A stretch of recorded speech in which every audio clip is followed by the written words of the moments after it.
Share માર્કેટમાં share ખરીદવા છે, જ્યારે કોઈ કંપની આઈપીઓ લોન્ચ કરે છે ત્યારે શેર ખરીદવા માટે તમારી પાસે શું હોવું જોઈએ? એક ખાતું હોવું જોઈએ જેને કહેવાય ડીમેટ એકાઉન્ટ. ડીમેટનું ફૂલ ફોર્મ થાય છે ડીમટીરિયલાઇઝેશન.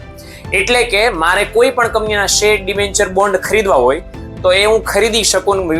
જે તે કંપની મને એના બદલામાં પ્રમાણપત્ર આપે, જે ફિઝિકલ ફોર્મેટ હોય, કાગળના સ્વરૂપમાં હોય. હવે એના સાચવવા બહુ અઘરા છે. હું જાજી કંપનીના શેર ખરીદું કેટલો બધો થપ્પો સાચવવો પડે, તો એ સુવિધા મારે દુવિધામાં ન પરિવર્તાય. એટલા માટે કંપની ધારા 2013માં નવી જોગવાઈ એવી છે કે એક ડીમેટ ખાતું ખોલી આપવામાં આવે અને એ ડીમેટ ખાતા હું મારા તમામ શેર, ડિબેન્ચર, બોન્ડ ડિજિટલ ફોર્મેટમાં સાચવી શકું. ગમે ત્યારે ખરીદીને એમાં પ્લસ કરી શકું, ગમે ત્યારે વેચીને માઇનસ કરી શકું. ક્યાં ખોલે ડીમેટ ખાતું? તો NSDL અને CDSL નામની 2 ડિપોઝિટરી સંસ્થાઓ છે. આ લોકોએ ભારતની બેંકોને, શેર દલાલોને, પેટા દલાલોને ડીમેટ ખાતું ખોલી આપવાની સત્તા આપી છે.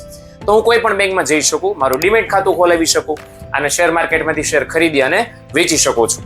તો દીકરાઓ, આવી અવનવી માહિતી જાણવા માટે, સમજવા માટે, જોવા માટે મારા પેજને ફોલો કરી લેજો, મને ફોલો કરી લેજો.